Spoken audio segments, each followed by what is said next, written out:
ঘণ্টাখানেকের হট্টমেলা নয়, আমার আপনার রায় নিয়ে খাপ পঞ্চায়েত নয়।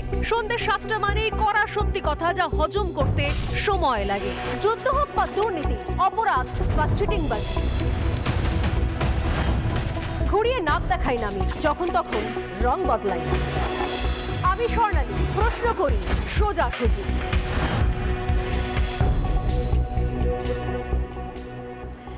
নমস্কার, দেখছেন রিপাবলিক বাংলার সঙ্গে রয়েছে আমি স্বর্ণালী। শুরু করছি সোজাসুজি স্বর্ণালী। ভাবাও যায়নি, কেউ ভাবতেও পারিনি যে পুলিশ এত গুরুত্বপূর্ণ দায়িত্ব পালন করে, যে পুলিশ অনেক সময় বলা হয় রাজ্যের সব থেকে বড় শক্তিশালী একটা স্তম্ভ, একটা পিলার। বাঘে ছুলে 18 ঘা, পুলিশে ছুলে 36 ঘা, অনেক ধরনের প্রবাদ, অনেক কিছু এদিক ওদিক মানুষ বলে থাকে। পুলিশের প্রতি অদ্ভুত একটা ভয়, রাস্তাঘাট থেকে শুরু করে বাড়ি, ব্যক্তিগত জীবন থেকে শুরু করে মামলা মোকদ্দমা থেকে শুরু করে পুলিশ থেকে শত হস্ত দূরে। Fair and bright night and day cream, ত্বক থাকবে ব্রাইট সারাদিন, পলিউশন ফ্রি, ঠিক যেন রাতের ফোঁটা সাদা ফুল। সারাদিন হ্যাপি ব্রাইট স্কিন। আর সেই পুলিশকে আজকে শুনতে হচ্ছে স্লোগান যে পুলিশের গালে গালে চটি মারো তালে তালে। আমার স্লোগান নয়, এই পশ্চিমবঙ্গের হাজার হাজার জুনিয়র চিকিৎসকেরা তাদের স্লোগান। তারা স্লোগান তুলেছেন আজ, তাও কোথায়? লালবাজারের সামনে দাঁড়িয়ে বলছেন বিনীত গোয়েলের গালে গালে চটি মারো তালে তালে, পুলিশের গালে গালে জুতো মারো তালে তালে। একটা প্রতীকী মেরুদণ্ড নিয়ে এসেছে তারা, চিকিৎসক তো, হাতে করে একটা মেরুদণ্ডের স্ট্রাকচার নিয়ে এসেছে, তার উপরে মালা পরিয়েছে। বলছি, মেরুদণ্ডটা কোথায় বিক্রি করেছো পুলিশ? কত টাকায় বিক্রি করেছো? মেরুদণ্ড বিক্রি করেও কাটমানি নিয়েছো নাকি? লজ্জা। আমি জানি না যে রাজ্যের পুলিশ কতখানি নির্লজ্জ বেহায়া হয়ে বসে আছে, নাহলে এত কিছুর পরও উচিত ছিল এতক্ষণে পুলিশ কমিশনার বিনীত গোয়েলের নিজের স্বেচ্ছায় পদত্যাগ করে চলে যাওয়া, কিন্তু সেগুলো তো বালি। কারণ নির্লজ্জতাই বোধহয় তাদের একমাত্র বর্ম। তাই কানে দিয়েছি তুলো, পিঠে দিয়েছি কুলো, অথেপ চালিয়ে যাও। চিকিৎসকরা রাস্তায় বসে পড়েছেন। এই মুহূর্তেও সন্ধে বাড়ছে, অজস্র অজস্র কাতারে কাতারে হাজারে হাজারে চিকিৎসকরা তারা লালবাজারের সামনে বসে রয়েছেন, অপেক্ষমান যে কখন তারা সময় পায়, কখন বিনীত গোয়েল তাদের যে দাবিগুলো রেখেছিলেন, তারা দফাগুলো রেখেছিলেন, সেগুলো নিয়ে কথা বলার অন্তত সাহস জুটিয়ে উঠতে পারে, সে অপেক্ষায় রয়েছেন তারা। ভাবতে সত্যি অবাক লাগে যে এমন সময় দাঁড়িয়ে আছি আমরা যেখানে পুলিশের নির্লজ্জতা ঢাকার জন্য আর কিছু পাওয়া যাচ্ছে না। নাহলে এরকম স্লোগান শুনতে হয়? এত দিন ধরে বাংলায় এত ঘটনা ঘটার পর পশ্চিমবঙ্গে সব থেকে বড় প্রহসন হচ্ছে নির্বাচনগুলোতে। এত নির্লজ্জ ভূমিকা পালন করার পর মানুষ প্রশ্ন করছে কত টাকায় এ রাজ্যের মেরুদণ্ড বিক্রি করে পুলিশ। অথচ পুলিশ প্রতিবাদ করতে পারছে না, পুলিশ ন্যায়ের পক্ষে দাঁড়াতে পারছে না, শুধুমাত্র দলদাস হিসেবে। আমার সত্যি জানতে ইচ্ছে করে, সরকারি চাকুরে তো সবাই, যারা রাস্তায় নেমেছে আন্দোলন করেছে তারাও সরকারি কর্মচারী, যে চিকিৎসকরা এই মুহূর্তে রাস্তায় বসে আছে তারাও সরকারি কর্মচারী, তারাও সরকারি হাসপাতালের ডাক্তার। তাহলে পুলিশের এই বাধ্যবাধকতাটা কোত্থেকে আসছে? এত অসহায়তা নাকি এত নির্লজ্জতা, কোনটা? অতএব শুনতেই হবে, কিছু করার নেই। বিনীত গোয়েলের গালে গালে জুতো মারো তালে তালে, এই স্লোগানগুলো উঠছে, কিছু করার নেই। কারণ মানুষেরও কোথাও ধৈর্যের সীমা ছাড়িয়ে গেছে। যতই শাক দিয়ে মাছ ঢাকার চেষ্টা করা হোক, মানুষ বুঝতে পারছে অভয়া কাণ্ডের শুরু থেকে, প্রথম লগ্ন থেকে, বা বলা ভালো তারও আগে থেকে ছত্রে ছত্রে পুলিশের মদত এবং গাফিলতি রয়েছে, যাতে কোনোভাবে প্রকৃত দোষী ধরা না পড়ে, যাতে কোনো তথ্য প্রমাণ সিবিআইয়ের হাত পর্যন্ত না যায়, যাতে কোনো রকমের চিহ্ন নিশান না রাখা যায়। এবং যে চতুরতার সঙ্গে এর আগেও আরজি করে হয়ে যাওয়া একাধিক অস্বাভাবিক মৃত্যুকে তারা কোট আনকোট সুসাইড বলে চালিয়ে দিয়েছিলেন, সুইসাইড বলে, আত্মহত্যা বলে, তালে ছিলেন যে এবারও অভয়ার এই নারকীয় হত্যাটাকে আত্মহত্যা বা সুইসাইড বলে চালিয়ে দেওয়া যাবে। কিন্তু হিসেব মেলেনি বোধহয়, তারা বুঝতে পারেননি যে মানুষ এবার খেলা ধরে নিয়েছে। অনেক খেলা হবে স্লোগান শুনতে শুনতে মানুষ এবার সমস্ত খেলা ধরে নিয়েছে, এটা বোধহয় হিসেব ছিল না। অতএব স্লোগান শুনুক, শিরদাঁড়া বিক্রি কততে করেছে তার উত্তর দিক, এবং চোখের সামনে ওই শিরদাঁড়ায় মালা ঝুলিয়ে যে ডাক্তাররা প্রতিবাদ করছেন সেটা চোখের সামনে দেখুক। এর থেকে বড় কিছু আর হতে পারে না, এর থেকে বড় অপমান এই মুহূর্তে কিছু হতে পারে না। তারপরও যদিও দলদাসের মতোই উর্দিধারী এই পুলিশ যা ওপর থেকে নির্দেশ আছে সেই অনুযায়ী কাজ করে যাবে, কিন্তু চিকিৎসকেরা তারাও বসে রয়েছেন, তারাও শেষ না দেখে ছাড়বে না। মেরুদণ্ডের এই সরীসৃপ পুলিশ পশ্চিমবঙ্গের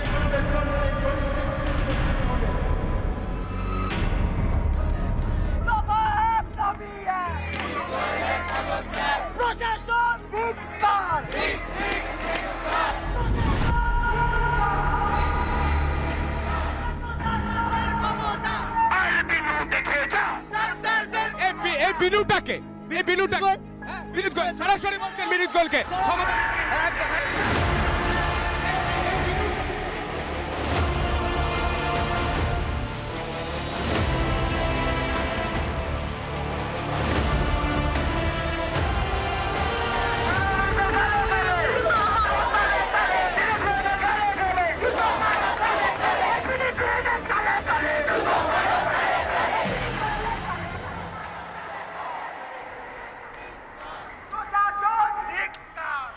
একদিন নয়, দুদিন নয়, 24টা দিন পার হয়ে গেছে। অভয়ের বিচার চেয়ে প্রতিবাদের গর্জনে আজ ফের রাস্তা দখল করলো চিকিৎসকেরা।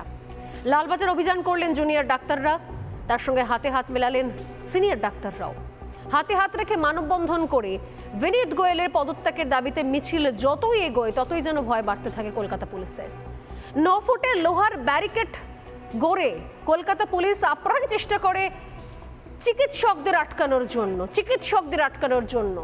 এতদিন পর্যন্ত আমরা জানতাম এরা যে বিরোধীরা মিছিল করলে, বিরোধীরা মিটিং করলে, নবান্ন অভিযান বা লালবাজার অভিযান করলে এ ধরনের বড় বড় ব্যারিকেড দেখতে পাওয়া যায়, ঝালাই করা ব্যারিকেড দেখতে পাওয়া যায়। আজ নির্লজ্জের মতো ঝালাই করা ব্যারিকেড থেকে শুরু করে জলকামান থেকে শুরু করে সবকিছু নিয়ে প্রস্তুতি নিয়ে বসে রয়েছে পুলিশ। কাদের আটকানোর জন্য? নাকি চিকিৎসকদের আটকানোর জন্য। কারণ পুলিশ এবং রাজ্যের শাসক দল এখনো বুঝতে পারছে না এ রাজ্যে বিরোধী বলে আর কোনো রাজনৈতিক দল নেই। গোটা রাজ্যের মানুষটাই বিরোধী হয়ে গেছে এখন। গোটা রাজ্যের মানুষ, চিকিৎসক, ঘরে ঘরে মা বাবা, তাদের সন্তানরা সবাই বিরোধী পক্ষ হয়ে গেছে এখন। এটুকু বোঝার মতো বোধ রাজ্যের সরকার শাসক দল হারিয়ে ফেলেছে। গোটা সেন্ট্রাল অ্যাভিনিউ জুড়ে ডাক্তারে ডাক্তারে ছয়লাভ। প্রতীকী শিরদাঁড়া তারা হাতে নিয়ে প্রতিবাদের ঢেউ তুললেন, প্রতীকী শিরদাঁড়ায় মালা পরিয়ে দিলেন। প্রশ্ন তুললেন যে শিরদাঁড়া কততে বিক্রি করেছো পুলিশ? আর তার সঙ্গে স্লোগান চলতে থাকলো। আরো একবার বলি, আমার নয়, আজকে সারা দিন এখনো পর্যন্ত, সন্ধে হয়েছে, সন্ধে 7টা বেজে গেছে, 7:07, এখনো পর্যন্ত স্লোগান উঠছে। এখনো পর্যন্ত লালবাজারের সামনে তারা বসে রয়েছেন একটাই স্লোগানে, পুলিশের গালে গালে জুতো মারো তালে তালে। দেখুন সেই ছবি।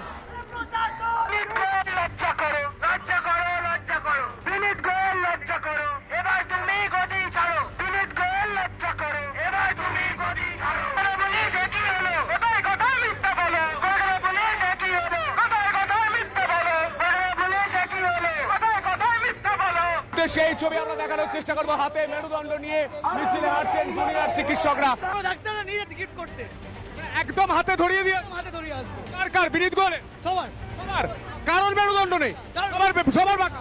কেন কি যদি আজকে এভিডেন্স ঠিক থাকতো তাহলে আমরা তখন বিচারটা পেয়ে যেতাম। আজকে আমাদের প্রধান দাবি সিপির পদত্যাগ। কারণ আমরা মনে করি যা যা ঘটনা ঘটে গেছে এতে কলকাতা পুলিশের উচ্চ পদস্থ যিনি আছেন ওনার নৈতিক দায়বদ্ধতা নেওয়া উচিত। সেই দায়বদ্ধতার শিকারে আমরা বলছি ওনাকে পদত্যাগ করতে। উনি অন্তত দায়িত্ব নিক, যে কাজটা হয়েছে তার দায়িত্ব উনি নেবেন। দফা 1 দাবি 1 বিনীত গোয়েলের পদত্যাগ। এবং অনেক পরিচিত আইপিএস পদমর্যাদার অফিসাররা তারা দাঁড়িয়ে রয়েছেন। কাঁদানে গ্যাসের সেল আনা হয়েছে। ছবি দেখানোর চেষ্টা করবো কলকাতা পুলিশের যে কাঁদানে গ্যাস, যেই কাঁদানে গ্যাস নবান্ন অভিযানের দিন প্রায় 30 থেকে 35টা কাঁদানে গ্যাস আমাদের সামনে পড়েছিল রিপাবলিক বাংলার ক্যামেরার সামনে।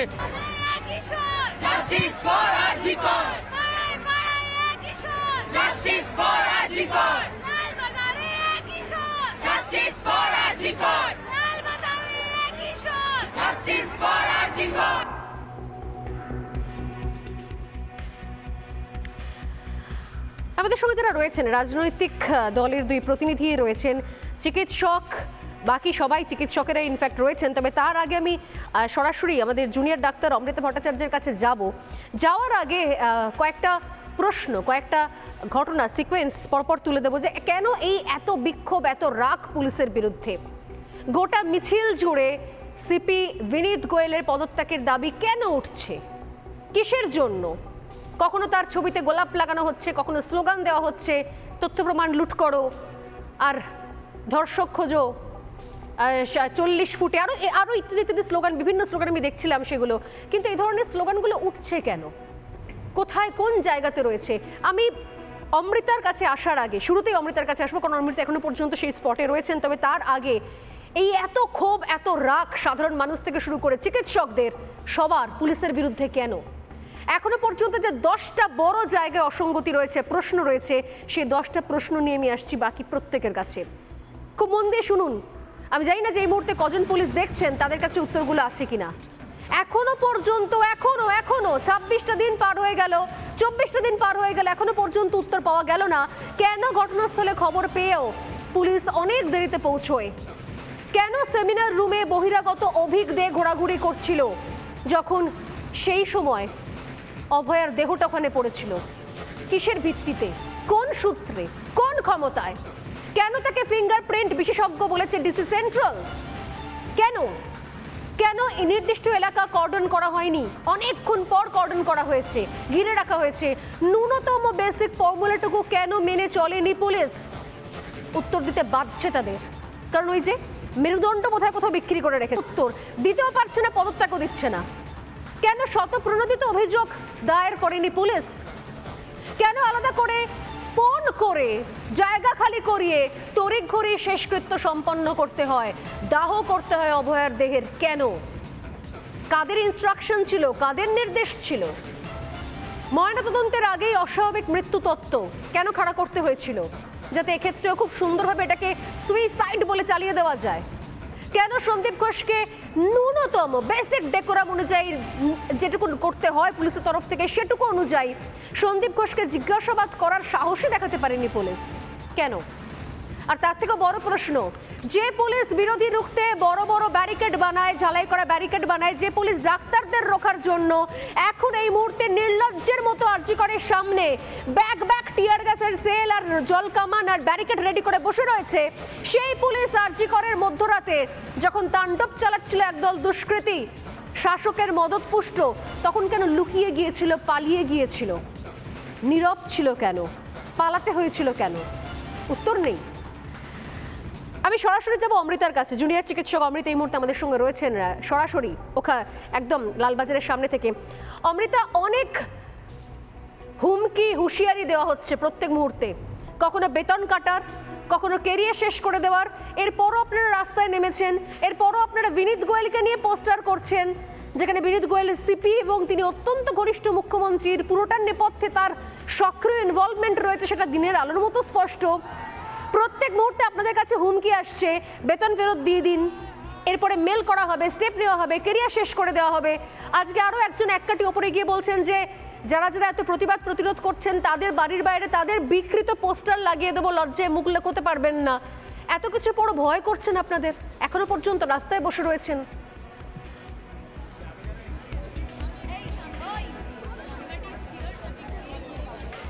প্রথম দিন যেদিন এই ফাইটটায় নেমেছিলাম সেদিন বোধহয় ভয়টাকে আগেই সরিয়ে দিয়ে চলে এসেছিলাম। আজকে আমরা লড়াই করছি, এই যে আমাদের লড়াই, এটা একটাই দাবিতে লড়াই, আমাদের বোনের বিচার চাই। আমাদের বোনের যে নৃশংসভাবে তার হত্যা হয়েছে, এই জিনিসটা আমরা মেনে নিতে পারছি না, তাই আমরা এত লাখে লাখে সবাই মিলে শয়ে নেমেছি রাস্তায় আজকে। তো ভয় ব্যাপারটা আমাদের আর নেই, আমরা ভয় ছাড়াই এগিয়েছি, কারণ এই লড়াই আমাদের বাঁচার জন্য লড়াই, আমাদের ফ্রিডমের জন্য লড়াই। একটা মেয়ের সেফটির লড়াইটাও খালি একটা মেয়ের লড়াই নয়, এটা একটা পুরো কান্ট্রি, দেশের লড়াই। তো এই লড়াইটা লড়ার জন্য আজকে যদি আমি না লড়ি, আজকে আমি নিজেকে আয়নায় দেখতে পারবো না, আর আমি নিজের ফিউচারকে কিছু বলতে পারবো না, আমি কখনো মুখ দেখাতে পারবো না তাদের কাছে। তাই এই লড়াই আমায় লড়তেই হবে, ভয়ের এখানে কোনো জায়গা নেই। আপনি যেই কথাগুলো বললেন, যেই কোয়েশ্চেনগুলো তুললেন, আমাদেরও সেই সেম কোয়েশ্চেন্স, আমরাও সেই একই প্রশ্ন জিজ্ঞেস করতে চাই। মাননীয় মুখ্যমন্ত্রী আমাদের এগেনস্টে অ্যাকশন নেবেন বলেছিলেন, এই আমাদের মনে হয়েছিল। তারপরের দিন উনি অবশ্য অন্য কথা বলেছেন, তাই আমরা সেই বিষয়ে কোনো কমেন্ট করতে চাই না। উনি যেহেতু বলেছেন উনি আমাদের পিসফুল প্রোটেস্টে আমাদের সমর্থনে আছেন, তো আমরাও খুব খুশি। উনি আমাদের সমর্থনে থাকলে নিশ্চয়ই কিছু ভালো কাজই করতে পারবেন। আমাদের এই প্রোটেস্ট নিশ্চয়ই আমরা ন্যায় বিচারের দাবিতে করছি, সেই ন্যায় বিচার আমরা নিশ্চয়ই পাবো, এই আশায় রয়েছি আমরা। আর আজকে কমিশনার অফ পুলিশের পদত্যাগ, এটা চাওয়ার কারণটা আশা করি আমার আর কাউকে বলতে হবে না। যার তদারকিতে যিনি এই কলকাতা পুলিশের মাথা, তার থাকাকালীন আজকে যে জিনিসগুলো ঘটে গেছে 9 তারিখের ইনভেস্টিগেশনে, 9 তারিখে যেটা আমরা একটাই দাবি করেছিলাম, একটা ট্রান্সপারেন্ট ইনভেস্টিগেশন, সেই ট্রান্সপারেন্ট ইনভেস্টিগেশনটা উনি আমাদের দিতে পারেননি। এই যে সিবিআই সুপ্রিম কোর্টের কাছে আজকে বলেছেন যে তথ্য প্রমাণ লোপাট গেছে, সেই ব্যাপারটা আজকে সিবিআই বলছেন, আমি বলছি না। সেই জিনিসটা হলো কেন, সেটা উনি হতে দিলেন কেন, এটা ডেফিনেটলি ওনার অক্ষমতার পরিচয়, আর কিছুই নয়। আর এই যে 14 তারিখ রাত্রে আমার ভাই বোনেরা আরজি করে এত ভয়াবিতভাবে ছিল, তারা প্রোটেকশন চাইছিল পুলিশের কাছে, সেই পুলিশ নীরব দর্শকের ভূমিকা পালন করে সেখানে দাঁড়িয়েছিলেন, কেউ লুকিয়েও গেছিলেন, আমার ভাই বোনেদের কেউ প্রোটেক্ট করতে যাননি। তো সেই দাবিতে কেন সেই সময় কি তারা অ্যাপ্রন চেয়েছিলেন? আরজি কর থেকে অনেকেই বলছিলেন নার্সরা যে পুলিশ এসে অ্যাপ্রন চেয়েছে লুকিয়ে থাকার জন্য, কারণ তাদের ভয় করছে, তারা লুকিয়ে থাকার জন্য অ্যাপ্রন চেয়েছিল। আর সেই পুলিশ আজকে আপনাদের আটকানোর জন্য বড় বড় ব্যারিকেড করেছে দেখতে পাচ্ছি। তো সেটা তো হওয়ার কথা না। আজকে তো আমরা পুলিশের দিকে তাকাই আমাদের প্রোটেকশনের জন্য। হ্যাঁ, আমি এটাই বুঝতে পারছি না। আজকে তো আমরা চিকিৎসক, আমরা তো আন্দোলনে নেমেছি, আমরা বলেই রেখেছি যে এটা একটা অত্যন্ত শান্তিপূর্ণ আন্দোলন। এখানে আমাদের হাতে ফুল নিয়ে আমরা বিনীত গোয়েলের সাথে দেখা করতে, মিস্টার বিনীত গোয়েলের সাথে দেখা করতে চেয়েছি। আমরা ওনাকে একটা চিঠি দিতে চাই এই দাবিতে। উনি যদি আমাদের কয়েকজনের সাথে দেখা করে নিতেন, ওনার কি ক্ষতি হতো এটা আমরা এখনো বুঝতে পারছি না। আর সেখানে উনি এত বড় বড় ব্যারিকেড লাগিয়ে রেখেছেন আমাদেরকে আটকানোর জন্য, তার সামনে এত পুলিশরা দাঁড়িয়ে রয়েছে, তাদের হাতে এত বড় বড় শিল্ড। আমরা এরকম ছবি কখনো দেখিনি, সত্যি কথা বলতে। আমরা এরকম জিনিস হতে পারে কল্পনাতেও ভাবিনি, কারণ আমরা চিকিৎসক, আমাদের কাজ চিকিৎসা করা, আমাদের কাজ এইসব নিয়ে লড়াই করা নাই, নোংরা লড়াই আমাদের নয়। আমাদের একটাই দাবি, আমাদের বোনের বিচার চাই।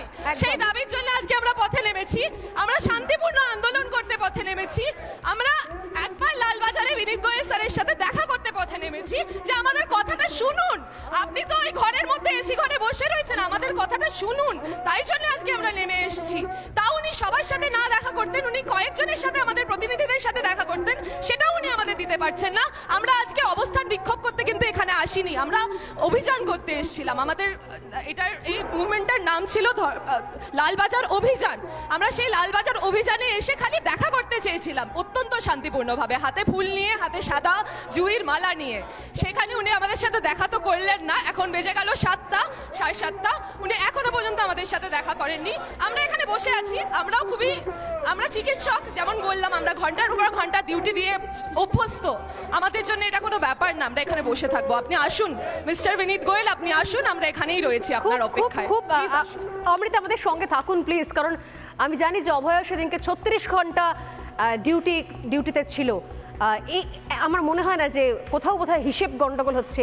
এত সহজে এত মানুষকে বিরোধী বানিয়ে ফেলেছে রাজ্যের পুলিশ এবং শাসক দল, এত সহজে এরা উঠে যাবে না, নিজের জায়গা থেকে সরে যাবে না। আমি বাকিদের কাছে আসার আগে, যারা প্রত্যেকে রয়েছেন তাদের কাছে আসার আগে দুটো বক্তব্য শুনিয়ে নেব। তদন্তের শুরু থেকে শেষ পর্যন্ত সিপির বিরুদ্ধে একাধিক অভিযোগ রয়েছে, তো অনেক অভিযোগ রয়েছে, ডাবল কথা, এক ধরনের এক রকমের কথা রয়েছে। তারপরও তিনি বহাল তবিয়তে রয়ে গেছেন, তাকে কেউ প্রশ্নও করে না, এমনকি সিবিআইও এসে ডাকে না।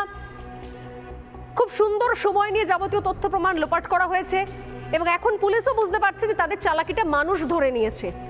ঘটনার শুরু থেকে তার নেতৃত্বে তদন্ত একটার পর একটা অসঙ্গতি ধরা পড়েছে। যে বিনীত গোয়েল ঘটনার পরের দিন বলেছিলেন যে অভিযুক্তকে গ্রেপ্তার করা হয়ে গেছে, মিডিয়া নাকি ভুল খবর ছড়াচ্ছে, রিউমার ছড়াচ্ছে।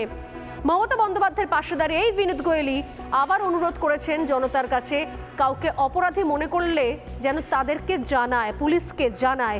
এই বিনীত গোয়েলের নেতৃত্বেই পুলিশ অপরাধীদের একা একা ধরতে পারে না, মানুষের সাহায্য লাগে, সোশ্যাল মিডিয়ার সাহায্য লাগে, গোল গোল করে অপরাধী খোঁজার দায়িত্ব দিয়ে দেয় পাবলিককে। দুটো বক্তব্য শুনিয়ে আসছি বাকিদের কাছে। On the basis of these evidences আমরা একজনকে অ্যারেস্ট করেছি এবং নানা রকম এভিডেন্স ওখান থেকে কালেক্ট করেছি ওদের এগেনস্টে। ইনভেস্টিগেশন চলছে। Case has been started both under rape and murder. যদি কারো উপরে সন্দেহ থাকে, কি কারণে সন্দেহ আছে, ফ্যামিলি মেম্বার সঙ্গেও আমরা টাচে আছি। আমিও আজকে এসেছি, ম্যাডাম এখানে এসছেন, আমরা ওনার ভিউটা জেনে গেছি এবং ওদের সঙ্গে আমরা কন্টিনিউয়াসলি যোগাযোগে থাকবো এবং প্রোগ্রেস অফ ইনভেস্টিগেশন নিশ্চয়ই ওদের সঙ্গে শেয়ার করব এবং আমরা নিশ্চিত কি আগামী 4-5 দিনের মধ্যে যদি আরও কেউ থাকে আমরা নিশ্চয়ই ওদের সবাইকে আমরা নিশ্চয়ই অ্যারেস্ট করতে পারবো। আর যদি তা সত্ত্বেও যদি ফ্যামিলি স্যাটিসফ্যাকশন না থাকে, ম্যাডাম যা বলেছেন সেটা হবে। এটা শুধুমাত্র শুরুয়াত, এরকম হাজার একটা, শুধুমাত্র বিনীত গোয়েল কেন, এমনকি ইন্দিরা মুখার্জিকে নিয়ে যদি তার বক্তব্যগুলো শোনা যায়, ছত্রে ছত্রে অসঙ্গতি রয়েছে। আগের দিন এক কথা, পরের দিন এক কথা, এমনি স্লোগানগুলো শুনতে হচ্ছে না যে পুলিশের গালে গালে জুতো মারো তালে তালে। আমার সঙ্গে যারা রয়েছেন এই মুহূর্তে, বিজেপি মুখপাত্র রয়েছেন শঙ্কুদেব পণ্ডা, রয়েছেন চিকিৎসক ডক্টর অঙ্কুশ বিশ্বাস, এতক্ষণ আন্দোলনে ছিলেন অঙ্কুশ। আমার সঙ্গে রয়েছেন সিপিআইএম নেতা শতরূপ ঘোষ এবং রয়েছেন চিকিৎসক প্রসূন কুমার ঘোষ। প্রত্যেককে স্বাগত রিপাবলিক বাংলায় সোজাসুজি স্বর্ণলিতে। কিছুক্ষণ আগে আমরা অমৃতার কথা শুনছিলাম, আমি এক এক করে সবার কাছে আসি, শঙ্কুদেবকে দিয়ে শুরু করব। বিরোধীরা আপনারা যখন অভিযান করেন, যখন নবান্ন অভিযান হোক, লালবাজার অভিযান হোক, একাধিক আপনাদের কর্মসূচি থাকে, পুলিশকে দেখতে পাওয়া যায় একদম ধরাচূড়া পড়ে প্রপার প্রিপারেশন নিয়ে দাঁড়িয়ে রয়েছে যাতে আপনাদের একটু এগোনো না যায়, আগে থেকে জলকামান শুরু হয়ে যায়। চিকিৎসকদের ক্ষেত্রে একই ছবি দেখছি, আমি বুঝতে পারছি না, মানে পুলিশের কাছে কি বিরোধী রাজনৈতিক দল আর বিরোধী স্বর সবই একই ব্র্যাকেটের মধ্যে পড়ে যাচ্ছে? শঙ্কুদেব, দেখুন, পুলিশ লজ্জা শরমের মাথা খেয়েছে। এখন কমিশনার অফ পুলিশ 4 জন ডাক্তার, জুনিয়র ডাক্তার, তারা দেখা করতে গেছেন। তার দেখা করতে কি অসুবিধে? তিনি তোর সেদিন রাত্রে যারা যে গুন্ডারা ওদের কলেজে ঢুকে ভাঙচুর করে প্রমাণ লোপাট করলো, সেই ব্যাপারে ছেলেরা জিজ্ঞেস করবে, উনি উত্তর দেবেন। এখন উনি দেখা করতে যাচ্ছেন না, তার কারণ একটাই, তার কারণ আজকে ছেলেরা যে প্রশ্নগুলো করবে সেই প্রশ্নগুলোর উত্তর উনি দিতে পারবেন না, কারণ সেই উত্তরটা একটা জায়গায় গিয়ে আটকাবে। সেটা হচ্ছে, আমি তো নগণ্য মাত্র, অর্ডার তো নবান্ন থেকে এসেছিল, আমি তো পারফর্ম করেছি মাত্র। ফলে বিনীত গোয়েল যদি আজকে রেজিগনেশন দেন, তাহলে পরবর্তী রেজিগনেশনটা অবভিয়াস হয়ে দাঁড়ায় যে দফা 1 দাবি 1 মুখ্যমন্ত্রীর পদত্যাগ। আমি শুধু কয়েকটা চরিত্রের দিকে এই পুরো ঘটনায় এখনো পর্যন্ত উঠে এসেছেন এই সমস্ত ছোটোখাটো চরিত্র, অভিক ফবিক, ডাক্তারবাবু, সুপার, এগুলো বাদ দিলে কয়েকটা গুরুত্বপূর্ণ চরিত্রের দিকে নজর দেওয়ার চেষ্টা করব। তার মধ্যে অন্যতম, শঙ্কুদেব, এগুলোকে ছোট চরিত্র মনে হলো, এই চরিত্রগুলো তো খুবই গুরুত্বপূর্ণ, মানে এই ধরনের ঘটনা, এই ধরনের চরিত্রগুলো আসবে কেন? শুনুন, এই সব চরিত্র, সিভিক ভলান্টিয়ার তার ফরেনসিক টিমে ঢুকবে কেন? এই প্রশ্ন তো করতে হবে। শুনুন, এই সব চরিত্র তৈরি হয় কারণ এই ওপরের চরিত্রগুলো বারবার ফাঁক গলে বেরিয়ে যায় বলে। আজকে আপনারা বিনীত গোয়েলকে টার্গেট করেছেন। ভাই, সরাসরি আমার প্রশ্ন, আমি জানতে চাই যে সন্দীপ ঘোষ যিনি প্রিন্সিপাল ছিলেন, তিনি এখনো পর্যন্ত কর্মচারী হিসেবে রাজ্য সরকারে বহাল রয়েছেন, তার এগেনস্টে কোনো ডিসিপ্লিনারি অ্যাকশন হয়নি। তার স্ট্যাটাস আজকের ডেটেও তিনি সরকারে রয়েছেন, সরকারের স্বাস্থ্য দপ্তরে রয়েছেন, বহাল তবিয়তে রয়েছেন। 1, 2, আমার প্রশ্ন, একজন ডিসি সেন্ট্রাল, তার অডাসিটি ভাবুন, তিনি দাঁড়িয়ে দাঁড়িয়ে ছবি দেখিয়ে দেখিয়ে হচ্ছে সরাসরি চ্যালেঞ্জ করছেন কাকে? বাংলার মানুষকে। বোকা বানাচ্ছেন কাকে? ক্রপ করা ছবি দেখিয়ে। তার বিরুদ্ধে এখনো পর্যন্ত ডিসিপ্লিনারি অ্যাকশন হয়েছে? হয়নি। সিপির কথা তো ভুলে যান, তার এগেনস্টে ডিসিপ্লিনারি অ্যাকশন। একটা মেডিকেল এডুকেশনে এত বড় প্রবলেম হয়েছে, ডিরেক্টর অফ মেডিকেল এডুকেশন বলে একটা পোস্ট আছে স্বাস্থ্য দপ্তরে, ডিএমই, ডাক্তারবাবু আছেন, আমি ভুল করলে ঠিক করবেন, তাকে কেন পদে রেখেছেন? তাকে কেন তাড়ানো হবে না আমি জানতে চাই। নারায়ণ স্বরূপ নিগম, হেলথ সেক্রেটারি, আজকে এত বছর ধরে ওখানে বসতে বসতে গাছের শেকড় কত দূর পর্যন্ত গড়িয়েছে সে তো আমরা চোখের সামনে দেখতে পাচ্ছি। এখনো পর্যন্ত অ্যাকশন হয়েছে? দলের তরফ থেকে শান্তনু সেন, দলের তরফ থেকে সুখেন্দু শেখর রায়, তারা প্রকাশ্যে বলছেন না, যাবতীয় অ্যাকশনের ক্ষেত্রে বলা হচ্ছে, তাহলে সিবিআই কেন অ্যাকশন নিচ্ছে না? রাজ্যের শাসক দল, তাদের পুলিশ, তাদের লোকজন, তাদের প্রশাসনিক কর্তাদের বিরুদ্ধে অ্যাকশন নেওয়ার দায় তাদের নেই, তাদেরকে এই প্রশ্ন করে তারা সরাসরি বলছে তাহলে সিবিআই তো তদন্ত করছে, সিবিআই কেন অ্যাকশন নিচ্ছে? শুনুন, একদম সংক্ষেপে শুনুন, সিবিআই সুপ্রিম কোর্টে তাদের রিপোর্ট দিয়েছে এবং রাজ্য সরকারও অ্যাপিয়ার করেছে। যদি সিবিআই কোনো ভুল পথে চলতো তাহলে সুপ্রিম কোর্ট অ্যাকশন নিত, তারাও গিয়ে বলতেন। সিবিআই যা বলেছেন সেইটুকু শোনার পর এই পুরো কাণ্ডের যিনি মাথা, রাজ্যের স্বাস্থ্যমন্ত্রী, পুলিশ মন্ত্রী কা মুখ্যমন্ত্রী, তার পদত্যাগ করে দেওয়া উচিত। একটা মেয়ে এই অপরাধের শিকার হয়েছে, শুধু এটুকু নয়, অন ডিউটি ডক্টর হিসেবে। সেই ঘটনা চাপবার জন্য সরকার যা করেছে তা সুপ্রিম কোর্ট 30 বছরে দেখেনি। আপনি একটা হত্যার ষড়যন্ত্রের মামলা, একটা ধর্ষণের মামলা আনন্যাচারাল ডেথ কেস হিসেবে দেখিয়ে সুইসাইড প্রতিপন্ন করবার চেষ্টা করেছেন। নির্মল বাবুদের মতো লোককে, সে নির্মল মাঝির কথা বলছি না, আমি এমএলএ নির্মল ঘোষের কথা বলছি, দাঁড় করিয়ে রেখে সরাসরি ডেড বডিটা পুড়িয়ে দিলেন যাতে ফার্দার তদন্ত না হয়। আজকে ওদের বেসিক জায়গাটা বোধহয় মানুষও বুঝতে পারছে, আর বুঝতে পারছে বলেই তাই প্রতিবাদ করছে। আমি চিকিৎসকদের এক এক করে আসছে, অঙ্কুশের কাছেও আসবো, এখানে ডক্টর প্রসূনবাবু রয়েছেন, তার কাছেও আসবো। তবে তার আগে এই মুহূর্তে আমি সরাসরি একবার লালবাজারের সামনে নজর রাখবো। আপনারা প্রেস পেছিয়ে গেলে একটু ভালোভাবে শুনতে পারবেন। জায়গাটা একটু বড় করুন না, বড় করুন, একটু বড় করুন। আপনারা ডাক্তারদের একটু কথা বলতে দিন, একটু পেছিয়ে যান, একটু বড় করুন জায়গাটা, একটু বড় করুন না, একটু বড় করুন। ঠিক আছে।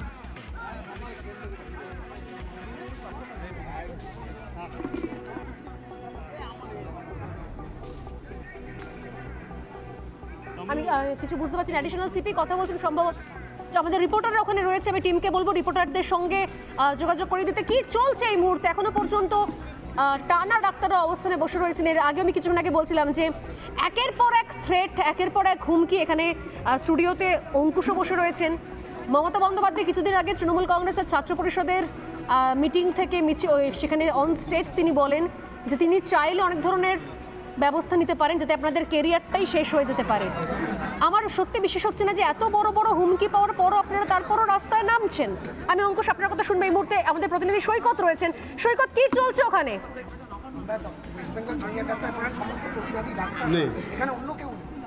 বিনীত গোয়েলকে দেখা করবেন, কি চলছে সৈকত? তুই আমার হাতটাকে এখানে দিয়ে দাও, নাহলে কোনো প্রেসার রাখতে পারবি না। লাইটটা বড় করুন।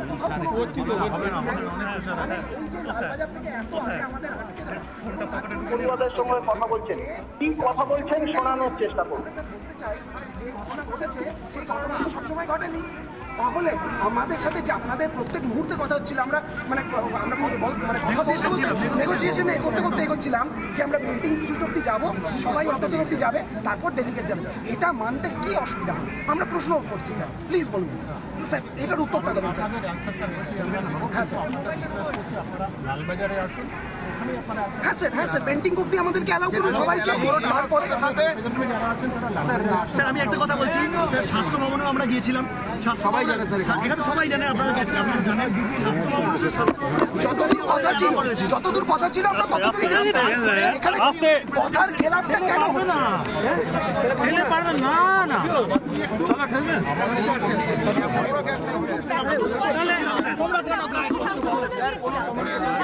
কমপ্লেক্সও গিয়েছিলাম। আপনাদের সমস্যা কোথায় হচ্ছে যে লালবাজারে আসার জন্য? অঙ্কুশ, এত কিছুর পর আপনারা রাস্তায় নামছেন, আন্দোলন করছেন, এত হুমকির পরও। আমি বলতে চাই যেটা হচ্ছে শুধুমাত্র ধর্ষণ এবং শুধুমাত্র খুন দিয়ে এই ঘটনাটাকে কিন্তু বিচার করা সম্ভব নয়। ধর্ষণ জঘন্য, খুন জঘন্য, কিন্তু গাফিলতি সবচেয়ে বেশি জঘন্য।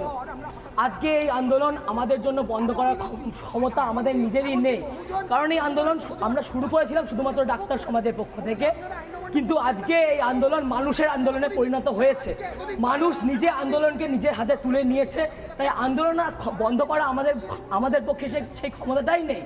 যদি আমরা আজকে এই আন্দোলন তুলে নিই বা আন্দোলন বন্ধ করি, তাহলে সেটা শুধুমাত্র দায়ভার থেকে মুক্ত হওয়া নয়, সেটা মানুষের কাছে অপরাধ বলে আমি মনে করি। এবং সেই জন্য আমাদেরকে যদি বসতে হয়, যতদিন না আমরা বিচার পাচ্ছি ততদিন আমরা রাস্তায় বসবো, ততদিন আমরা ধর্নায় বসবো, ততদিন আমাদের মিছিল চলবে, ততদিন রাজপথ গর্জে উঠবে। আমাদের WBJDF এর পক্ষ থেকে আমি বলতে চাই যে আমাদের প্রধান যে 5টা দাবির কথা বলা হয়েছে, তার মধ্যে আমরা প্রথম একটা জিনিস বলতে চাই যে এটি সম্পূর্ণভাবে একটি অরাজনৈতিক আন্দোলন। এবং অরাজনৈতিক আন্দোলন বলে এটাকে সেরকম কিছু ভাবার নেই। অরাজনৈতিক আন্দোলন মানে এটা সবচেয়ে বড় আন্দোলন, কারণ এখানে আমরা লাল, নীল, হলুদ, সবুজ সবাইকে আহ্বান করছি যে আপনারা যারাই আসতে চান তারা আসুন, শুধু আপনারা ঝান্ডাটা ছেড়ে দিয়ে আপনারা দলে দলে অংশগ্রহণ করুন। মানে ন্যাশনাল একদিকে আপনাদের হাতে মানে ওই শিরদাঁড়া প্রতীকী শিরদাঁড়া ন্যাশনাল ফ্ল্যাগ ছাড়া আর কিছু চোখে পড়লো না, কিন্তু বক্তব্য হচ্ছে যে মানে এই যে এখনো দাবিগুলো নিয়ে আপনারা রয়েছেন, এখনো পর্যন্ত তো আপনাদেরকে মানে এন্টারটেইন করা হচ্ছে না, এখনো তো সময় দেওয়া হয়নি, তাহলে কি করবেন এরপর? দেখুন, আমরা তো শান্তিপূর্ণ আন্দোলন করছি তিলোত্তমার জন্য, কিন্তু আমি মনে করিয়ে দিতে চাই যে দ্রৌপদীর জন্য কিন্তু মহাভারত হয়েছিল। আজ তিলোত্তমার জন্য কি হতে পারে আমি জানি না, দায়িত্বটা মানুষের কাছে আছে, মানুষ তার বিচার করবে। একদমই তাই। আবারও ওখানে চলছে, আমি সৈকতের সঙ্গে যোগাযোগ করার চেষ্টা করছি, যদি যোগাযোগ করতে পারি আমি আবারও কথা বলবো আমি শতরূপের কাছে। শতরূপ, কি চলছে এটা? মানে আমি কিছু শুরুতেই বলছিলাম যে বিরোধী পক্ষের ক্ষেত্রে এক ধরনের ট্রিটমেন্ট দেখি, এখন কি পুলিশ মনে করছে গোটা রাজ্যে যারাই প্রতিবাদ করছে তারা সবাই বিরোধী পক্ষ? দেখো স্বর্ণালী, স্বৈরাচারীর কাছে না আলাদা করে কে পতাকা নিয়ে আমাকে প্রশ্ন করছে আর পতাকা নামিয়ে রেখে কে প্রশ্ন করছে তার জন্য দুটো আলাদা ট্রিটমেন্ট থাকে না। যে স্বৈরাচারী সে কারুর প্রশ্নেরই মুখোমুখি হবে না, স্বৈরাচারী মমতা কারুর প্রশ্নেরই মুখোমুখি হবেন না, এবং এটা যুগে যুগে দেশে দেশে সত্যি। হিটলার কখনো বলেননি যে তুমি অমুক পার্টির হলে আমায় প্রশ্ন করতে পারবে না, কিন্তু তমুক পার্টির হলে তুমি আমায় প্রশ্ন করতে পারবে, এটা হয় না কখনো। এবং সেই কারণেই আমি বলছি যে এই প্রশ্নটা এখানে খালি তুমি বামপন্থী বলো কি কংগ্রেস বলো কি বিজেপি বলো তাদের নয়, আজকে ডাক্তার থেকে শুরু করে বাকি যারা আন্দোলন করছেন খালি তাদের নয়, এমনকি তৃণমূলের নিজের লোক যখন মমতা বন্দ্যোপাধ্যায়কে প্রশ্ন করতে গেছেন তখন তাদের কি পরিণতি হয়েছে পশ্চিমবাংলাতে আমরা তাও দেখেছি। কখনো শিলাজিৎ চৌধুরীকে জেল খাটতে হয়েছে, কখনো শুভেন্দু শেখর রায়কে লালবাজারে হাজিরা দিতে হয়েছে। সুতরাং প্রশ্নটা এখানে কে রাস্তায় আছে সেটা নয়, যে চেয়ারে আছে, যে শাসন ক্ষমতায় আছে সে যদি স্বৈরাচারী হয় তাহলে আমরা এটাই দেখবো। এক, দ্বিতীয় কথা, প্রথম দিন থেকে আমরা দেখছি যে পুলিশের ধর্ষণ আটকাতে পারে না, দোষীদেরকে চিহ্নিত করতে পারে না, কোনো কিছু করতে পারে না। এরা হচ্ছে গুজব ঠেকাতে এদের বিরাট তৎপরতা আছে, সেটা হয়তো কোনো অন্যায়ও নয়, গুজব ঠেকানো উচিত, অপপ্রচার ঠেকানো উচিত। কিন্তু আমি জানতে চাই শুভেন্দু শেখর রায় কেন বলেছেন যে পুলিশের কুকুর সকালে যায়নি দুপুরে গেছে? আসলে কুকুরটা সকালে গেছিল, তার জন্য শুভেন্দু শেখর রায়কে পর্যন্ত লালবাজারে তলব করা হয়েছে, কুণাল সরকারদেরকে লালবাজারে তলব করা হয়েছে। কিন্তু এই যে পুলিশ একটার পর একটা গুজব ছড়িয়ে যাচ্ছে, কখনো প্রেস কনফারেন্স করে বলতে জায়গাটা চাদর দিয়ে ঘেরা ছিল, পরবর্তীকালে অভয়ের বাবা মা বললেন যে আদৌ সেখানে কোনো চাদর ছিল না। পুলিশ ছবি দেখিয়ে একজনকে ওই ঘটনার সময় একজনকে দেখালো, বলল সে নাকি ফিঙ্গারপ্রিন্ট এক্সপার্ট, পরবর্তীকালে দেখা গেল যে সে হচ্ছে অভিক দে বলে একজন হচ্ছে এসএসকেএম এর একজন ডাক্তারের ছাত্র বা হোয়াটএভার ডাক্তার, এবং সে হচ্ছে তৃণমূল কংগ্রেসের একজন কর্মী, তৃণাঙ্কুর ভট্টাচার্যের পেছনে মিছিলে বসে থাকে। সুতরাং এই যে পুলিশ প্রেস কনফারেন্স করে একটার পর একটা গুজব ছড়িয়ে যাচ্ছে, এদের বিচারটা এবার কে করে?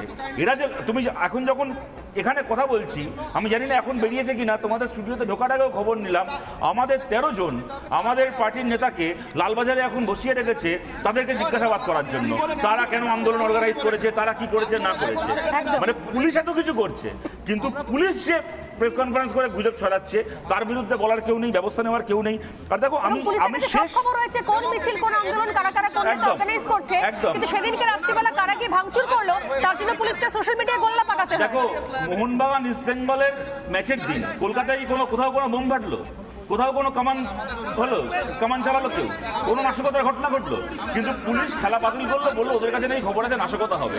মানে যে নাশকতা হয় না তার ওদের কাছে খবর থাকে, আর 14 তারিখ রাত্রিবেলা যে ভাঙচুর হয় তার খবর থাকে না। আমার শেষ কথা আমি এখানে বলছি, অশোকনগরের এক প্রাক্তন কাউন্সিলর, এখন তার বহু কাউন্সিলর ওখানকার, অতীশ সরকার, তার ওই ভিডিও আমরা দেখেছি, সকাল থেকে আমরা দেখছি, কুৎসিত একটা কথা বলছে, মানে তার বিউটি হচ্ছে এইটা, স্টেজের পেছনে ব্যানারে বড় বড় করে লেখা আছে মা বোনেদের সম্মান রক্ষার্থে নাকি ওদের ধর্ণা, আর মাইকে বলছে তোমাদের বাড়ির মা বোনের ছবিকে বিকৃত করে তোমার বাড়ির দেওয়ালে গিয়ে আটকে আসবো। এখন তৃণমূল বলছে তাকে হচ্ছে নাকি সাসপেন্ড করেছে। আমি জানতে চাই এটা কি খালি একটা দলীয় শৃঙ্খলার প্রশ্ন? আমি জানতে চাই স্বর্ণালী, একজন মানুষ যদি বলে সে তোমার বাড়ির মা বোন হোক, আমার বাড়ির মা বোন হোক, যার বাড়ির মা বোন হোক, কোনো একজন মানুষ যদি বলে মহিলাদের ছবিকে বিকৃত করে দেওয়ালে টাঙানো হবে, এইটা একটা ক্রাইম কি ক্রাইম নয়? এইটা অপরাধ কি অপরাধ নয়? তাহলে সেই লোকটাকে পুলিশ গ্রেফতার করবে কি করবে না? আমি বলছি এখানে সিপিএম তৃণমূল বিজেপি কংগ্রেসের ব্যাপার নেই, আমি ধরে নিচ্ছি এখানে আরজি করের কোনো ঘটনা ঘটেনি। এমনি একজন লোক যদি রাস্তায় দাঁড়িয়ে বলে যে আমি মহিলাদের ছবিকে বিকৃত করব, করে সেই ছবি আমি পাবলিক ডিসপ্লে করব, তাকে অ্যারেস্ট করার কথা কি কথা নয়? আমি জানতে চাই করা হয়েছে? এইটা কি হচ্ছে আমাদের রাজ্যে? আমরা গর্ব করি স্বর্ণালী, এখানে এটা সিপিএম এর কৃতিত্ব নয়, বামপন্থের কৃতিত্ব নয়, আমাদের বাঙালির সমাজ। আমরা গর্ব করে বলি ইউরোপের বাইরে পৃথিবীর প্রথম রেনেসা হয়েছিল বাংলায়, ভারতীয় মেডিসিনের প্রথম চিকিৎসক জন্মেছিলেন এই বাংলায়, ডক্টর কাদম্বিনী গাঙ্গুলি। আমরা কাদম্বিনী গাঙ্গুলির রক্ত শরীরে নিয়ে আছি, আমরা কাদম্বিনী গাঙ্গুলির সন্তান। আর সেইখানে নতুন এক মহিলা ডাক্তার হয়েছে কলকাতাপুরি ঘোষ দস্তিদার।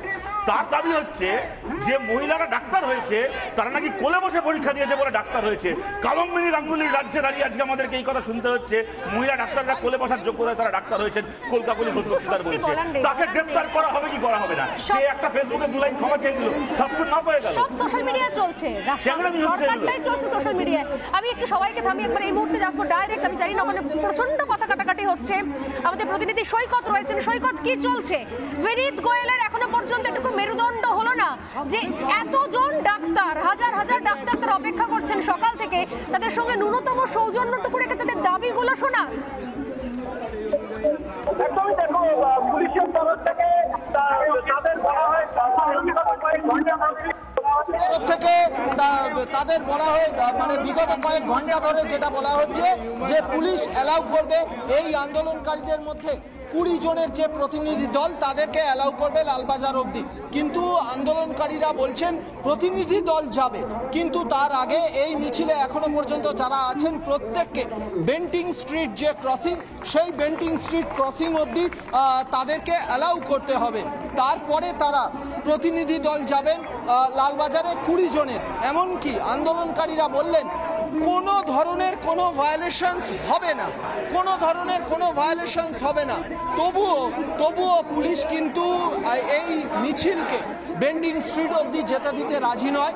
পুলিশ তাদের যে বিগত কয়েক ঘন্টা ধরে যে স্ট্যান্ড, সেই স্ট্যান্ডেই আটকে রয়েছে যে 20 জনের প্রতিনিধি দল যাবে। আমি সরাসরি দেখানোর চেষ্টা করব, আমি সরাসরি যাব, সরাসরি দেখানোর চেষ্টা করব।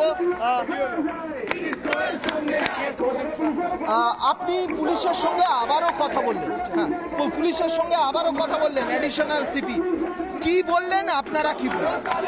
উনি আমাদেরকে আবার সেই একই কথাই বলছিলেন যে উনি একটা বিভ্রান্ত করার চেষ্টা করছিলেন। ওটা আমি বিভ্রান্ত করাই বলবো যে আমরা যদি আরও আগে যাই তাহলে ল অ্যান্ড অর্ডার সিচুয়েশন হতে পারে। লালবাজার যত অভিযান হয়েছে এখনো অবধি সবসময় নাকি এখানেই আটকানো হয়েছে। আমরা তাকে জানাই যে ঘটনা ঘটেছে সে ঘটনা কলকাতা কেন, পশ্চিমবঙ্গ কেন, ভারত কেন, সারা বিশ্ব আগে দেখেন। সেই জায়গায় দাঁড়িয়ে যেখানে আমাদের একটা, আমরা অলরেডি কলকাতায় এবং পশ্চিমবঙ্গে যত র্যালি করেছি সমস্ত শান্তিপূর্ণ, তাহলে কেন আমাদেরকে আটকানো হচ্ছে? এখানে গিয়ে আমরা বলি যে ওনারা প্রথমে আমাদেরকে যা জানিয়েছিলেন যে বেন্টিং স্ট্রিট অব্দি আমাদেরকে যেতে দেওয়া হবে, তারপর আমাদের ডেপুটেশন টিম যাবে। যে কথার খেলাপ কলকাতা পুলিশ করে আমাদেরকে প্রভোগ করছে, সেই জায়গাটাই আমরা ওনাকে আবার মনে পড়িয়ে দিই এবং বলি যে আইদার উনি আমাদের বেন্টিং স্ট্রিট অব্দি যেতে দেবেন, উনি একটি দৃষ্টান্ত স্থাপন করবেন, ব্যারিকেড তুলে দেবেন, আমরা তাতে দায়িত্ব নিয়ে হিউম্যান ব্যারিকেড বানিয়ে নিজেরা তাতে এগিয়ে যাব। আইদার এটা উনি করবেন, আর না হলে কলকাতা পুলিশের সিপি নিজে এখানে আসবেন এবং আমাদের কাছ থেকে ওই পদত্যাগপত্র গ্রহণ করবেন। যতক্ষণ না করবেন আমরা বসে থাকবো। আমরা সাধারণ মানুষের দল নই, আমরা ডাক্তারি ছাত্র। আমরা ওই 36 ঘন্টা 48 ঘন্টা ডিউটি করে করে অভ্যস্ত। আমরা সেখানেও ডিউটি পুলিশ কি সন্তুষ্ট নয়, একদমই সন্তুষ্ট নয়। আমরা ওনাদেরকে মনে করিয়ে দিয়েছি যে আমরা এতদিন অবধি যত মিছিল করেছি কোনোটাই কখনোই কোনো আইন অমান্যের মতো অবস্থা তৈরি হয়নি। তাহলে আজকে হঠাৎ করে এই 9 ফুটে গ্রিল করার কি কারণ আমরা জানতে চাই, কি ভয় আমাদের? আপনাদের প্রস্তাবে পুলিশ কি বলল? আমাদের প্রস্তাবে পুলিশ বলেছেন যে ওরা চিন্তা ভাবনা করছেন, ওরা জানাবেন কিছুক্ষণ পরে। অর্থাৎ আন্দোলন করছে একদম। সৈকত থাকো, তুমি পরিস্থিতি থেকে নজর রাখো। এখনো পর্যন্ত কি চিন্তা ভাবনা করছে যারা 36 ঘন্টা ডিউটি করে অভ্যস্ত, তারা সত্যি সত্যি এত কম সময়ের মধ্যে ধৈর্য হারাবেন না। আমি প্রসূনবাবুর কাছে আসবো। ডক্টর প্রসূন কুমার ঘোষ আমাদের সঙ্গে রয়েছেন। প্রসূনবাবু, আগের দিন পর্যন্ত আপনি বলছিলেন যে আপনার এখনো পর্যন্ত আস্থা রয়েছে পুলিশ সব রকমভাবে কোঅপারেট করবে এই তদন্তের ক্ষেত্রে সিবিআইকে। আপনার মনে হচ্ছে এখনো কোঅপারেট করবে? দেখুন সোনালী ম্যাডাম, আমি একটা কথা বলি, আমি চিরকালই না পুলিশ প্রশাসন সে যেখানকারই হোক, রাজ্যের হোক কি কেন্দ্রের হোক, তার উপরে ভরসা রাখি। কারণ আমরা তো সাধারণ মানুষ, আমাদের ভরসার শেষ অস্ত্র হচ্ছে পুলিশ প্রশাসন। এমন বহু কিছু ঘটেছে গত 15 দিন 20 দিন ধরে, যাতে মানুষের মনে প্রচুর বিভ্রান্তির সৃষ্টি হয়েছে। তার জন্য কিছু ক্ষেত্রে আরজি করের অ্যাডমিনিস্ট্রেশন দায়ী, কিছু ক্ষেত্রে হয়তো কোনো স্টেটমেন্ট দায়ী যেখানে পুলিশরা দাঁড়িয়েছিলেন, এবং কিছু ক্ষেত্রে এমন কিছু জিনিস রয়েছে যে জিনিসগুলোকে অ্যাভয়েড করা যেত, অ্যাভয়েড করা গেল না। এবং এমন কোনো কিছু কথা এখন ছাত্র সমাজ যে আন্দোলন করছে সেই আন্দোলন আপনিও অ্যাকসেপ্ট করবেন এবং এখানে যারা যারা আছেন প্রত্যেকে বলবেন যে 100 বছরে কেন 200 বছরেও এরম জিনিস হয়নি। আমি সেই ক্ষেত্রে বলতে চাই, এটা আমার সম্পূর্ণ নিজস্ব ব্যক্তিগত কথা, যে এই দিনে এই সময় এই আন্দোলনে পুলিশ প্রশাসনকে কিন্তু যেমন নমনীয় হয়ে চলা উচিত, তেমনিভাবে যে এজেন্সির হাতে এই ন্যাক্কারজনক ঘটনার তদন্ত হচ্ছে তাদের কিন্তু তদন্তের গতি আরও বাড়ানো উচিত। আর আমার আগে শতরূপ একটা কথা বলছিলেন, আপনার প্রসঙ্গ থেকে একটু আলাদা, কিন্তু আমি শতরূপের একটা কথা নিয়ে বলবো, যদি কোনো দিন কোনো নেতা কোনো মন্ত্রী সে ডাক্তারই হোক কি যেই হোক এই কথা বলে যে কোলে বসে পাস করা হয়, তাহলে আমার একটা প্রশ্ন থাকে, এই কোলে বসে পাস আর কে কে করেছে? উনি যে দলে রয়েছেন সেই দলে যদি কোনো ডাক্তার থেকে থাকে সেই ডাক্তাররাও কি কোলে বসে পাস করেছে, নাকি কোন জেনারেশন কোলে বসে পাস করছে? আর সেই জেনারেশন কি 2011 সালের পর থেকে এসছে? এমন কোনো ঘটনা, এমন কোনো কথা একদম রেসপন্সিবল সিটিজেন হিসেবে বলা উচিত না একটা ন্যাশনাল মিডিয়াতে, ন্যাশনাল চ্যানেলে, যেখানে সমগ্র নারী জাতির অপমান হয়। আর আজকের এই কথা যে পুলিশ, আমি আবার বলছি ম্যাডাম যে আমার প্রশাসনের ওপরে ভরসা আছে, কিন্তু আমি তবুও বলবো এই ঘটনা বারবার ঘটে না, কিন্তু এই ঘটনাকে পুলিশও যেন অনেক সহমর্মিতার সাথে দেখে, কারণ হাজার হাজার লক্ষ লক্ষ মানুষের আশা ভরসা বিশ্বাস এখানে আছে। এই বিশ্বাসকে যেন কোনোভাবে কোনো রাজ্যের পুলিশ, পশ্চিমবঙ্গ হোক কি সিবিআই হোক, তারা যেন নষ্ট না করে। না আপনাদের পুলিশ এখানে করতে পারেনি, না পারলে আপনার সিপি রেজিগনেশন দিয়ে চলে যাবেন। ঘুরিয়ে কথা বলছেন কেন? আপনার মনে হয় না being a doctor CP responsible act করেছেন, এসে কথা বলতে পারছেন না? আমরাও কিন্তু দেখব সিবিআই কোন কলকাতা পুলিশের সিপি এরকম সিচুয়েশন ফেস করেছে, যখন তিনি এসে ফেস করতে পারছেন না? বাংলার লোককে সাধারণ মানুষ হিসেবে আমি বলবো যে আমরা কিন্তু তাকিয়ে আপনার সিদ্ধান্ত ঠিক আছে 5 তারিখের দিকে তৃণমূল করতে করতে নষ্ট হয়ে গেছে, কি ভাবে তৃণমূল করতে করতে সিদ্ধান্ত নষ্ট হয়ে গেছে। শঙ্কুদেব এক সেকেন্ড, প্রসূনবাবু আপনি তো চিকিৎসক, এক সেকেন্ড শঙ্কুদেব, আপনি তো চিকিৎসক, আপনি একটা কথা আমাকে বলুন, আপনার কি কোথাও মনে হচ্ছে না যে এই তদন্তের ক্ষেত্রে পুলিশি গাফিলতি রয়েছে, তথ্য প্রমাণ লুট করার ক্ষেত্রে, লোপাট করার ক্ষেত্রে সরাসরি কলকাতা পুলিশের মদত রয়েছে, এটা কি আপনার কোথাও মনে হচ্ছে না? ম্যাডাম আমি আবার বলছি আপনাকে, সেকশন 201 বলে একটা সেকশন আছে, সিবিআই এর যদি কোনো অংশে মনে হয় কলকাতা পুলিশের কোনো অফিসার এই তদন্তকে হ্যাম্পার করেছে, অথবা আরজিকর হসপিটালের অ্যাডমিনিস্ট্রেশনের কোনো অ্যাডমিনিস্ট্রেটিং অফিসার বা কোনো রেসপন্সিবল লোক এর পিছনে আছে, তাকে ঘাড় ধরে যাকে তার এগেইনস্টে একদম জুডিশিয়ারি কাস্টাডি নিয়ে করা উচিত, ইনভেস্টিগেশন করা উচিত। আপনার সিবিআই এর উপর ভরসা রয়েছে আর কলকাতা পুলিশের উপর ভরসা রয়েছে। হ্যাঁ শুধু সিপি কেন? শতরূপ, সেটা হচ্ছে আজকের এই যে আন্দোলন ডাক্তাররা করছেন, জুনিয়র ডাক্তাররা করছেন, একটা কারণে সিনিয়ররা তাদের মতো করে পা মিলিয়েছেন, একটা কারণে তাদেরকে কুর্নিশ করছে এবং আমরা অত্যন্ত খুশি। আমরা দেখেছিলাম মমতা বন্দ্যোপাধ্যায় চোখ রাঙিয়ে আন্দোলনকে ভাঙতে না পেরে ছলচাতুরির আশ্রয় নিয়েছিলেন। কীরকম, উনি তৃণমূল ছাত্র পরিষদের প্রতিষ্ঠা দিবসের দিন বলছেন যে আমি যদি এফআইআর করে দিতাম তাহলে তোমাদের ভিসা পাসপোর্ট আটকে যেত, জীবন শেষ হয়ে, কেরিয়ার বরবাদ হয়ে ইত্যাদি। আমি আপনাদেরকে বলছি উনি সংবিধান ছুঁয়ে শপথ নেওয়া একজন মুখ্যমন্ত্রী, উনি একেবারে মিথ্যে কথা বলেছেন, বেআইনি কথা বলেছেন। এফআইআর করলে, কেস হলে, এমনকি কেউ গ্রেপ্তার হলেও তার না ভিসা আটকাবে না পাসপোর্ট আটকাবে। সবচেয়ে বড় তার প্রমাণ হচ্ছে আমাদের যাকে বলে মানে কি বলবো মহামানব কুণাল ঘোষ, যিনি খালি এফআইআর বা গ্রেপ্তারই নয়, মোটামুটি 2.5-3 বছর জেল খেটে এসে মমতা বন্দ্যোপাধ্যায়ের সঙ্গেই ভিসা পাসপোর্ট নিয়ে স্পেন সফরে যান। অতএব এফআইআর করার সঙ্গে বা কোনো কেস করার সঙ্গে ভিসা না হওয়ার, পাসপোর্ট না হওয়ার কোনো সম্পর্ক আমাদের দেশে নেই। কিন্তু মমতা বন্দ্যোপাধ্যায়কে দেখুন, যারা ডাক্তার তারা ডাক্তারি পড়ছেন, তারা তো আর ইন্ডিয়ান পেনাল কোড কি ন্যায় সংহিতা মুখস্থ করে বসে নেই। মানুষের না জানার সুযোগ নিয়ে আমাদের সমাজের শ্রেষ্ঠ সন্তান যারা ডাক্তার তৈরি হচ্ছেন, আগামী দিনে শয়ে শয়ে মানুষের জীবন বাঁচাবেন যারা, তাদের সঙ্গে ছলচাতুরি করেছেন মমতা বন্দ্যোপাধ্যায়। কিন্তু তারা এই ছলচাতুরিকে উপেক্ষা করেও তাদের লড়াইয়ে তারা রয়েছেন, তাদেরকে কুর্নিশ। শতরূপের কথা তৃণমূল, এক সেকেন্ড, আপনারা বারবার বলছেন না আমরা নতুন ল আনবো, ভাই ল আনবেন, ইমপ্লিমেন্ট করবে কে? এই সরকার, এই সরকার ইমপ্লিমেন্ট করবে, এই পুলিশ আইন তো এনে উদ্ধার করবে। সময় একদম শেষ, সময় একদম শেষ। কথায় আমি সমর্থন করে একটা কথা বলছি, একদম ডাক্তার হিসেবে বলছি, শতরূপ যেটা বলেছে সেটা একদম ঠিক কথা। কোনো এফআইআর বা কোনো রকম কেসে কোনো কিছু আটকায় না, কিন্তু তবুও আমি দেখেছি তার পরের দিন উনি ফেসবুকে, আমি সোশ্যাল মিডিয়াতেই দেখেছি উনি ওর কি বলবেন, উনি পাশে এটাও বলেছেন যে আমার কথাগুলোকে এআই বলে চালানো হয়। থ্যাংক ইউ, আমি আমার সময় একদম শেষ, আমরা পরিস্থিতির দিকে নজর রাখছি।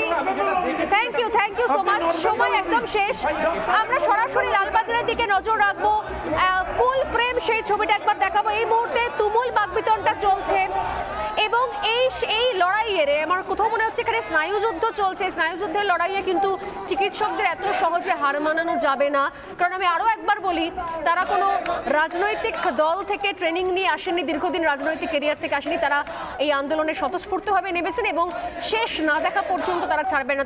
তারা বলেছেন, তারা স্বাস্থ্য ভবন গেছেন, তারা সিজিও গেছেন এবং তারা লালবাজারেও এসেছেন। এর পরবর্তী আন্দোলন রয়েছে 4 তারিখ রয়েছে এর পরবর্তী আন্দোলন। সময় একদম শেষ, প্রত্যেককে ধন্যবাদ জানিয়ে আমি শেষ করছি। তো ছোট্ট বিরতি নিয়ে ফিরে আসছি, সঙ্গে থাকুন।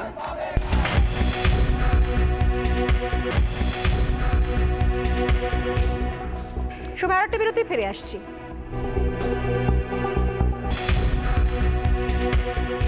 এখন এই পর্যন্ত একটু পরেই দেখুন জব চায় বাংলা। নমস্কার।